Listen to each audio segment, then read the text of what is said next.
Meaning of Harwell Laboratory.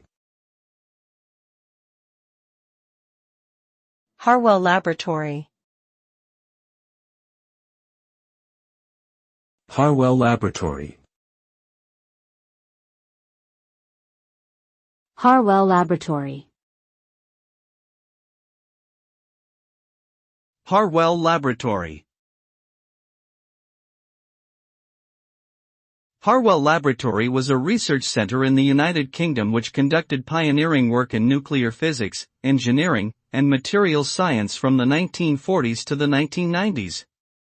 Located in Oxfordshire, it played a crucial role in the development of Britain's atomic bomb program during the Cold War. In addition to nuclear research, the laboratory also made significant contributions to fields such as metallurgy, chemistry, and electronics. Today, Harwell operates as a science and technology campus, hosting a range of organizations engaged in research, development, and innovation across numerous disciplines.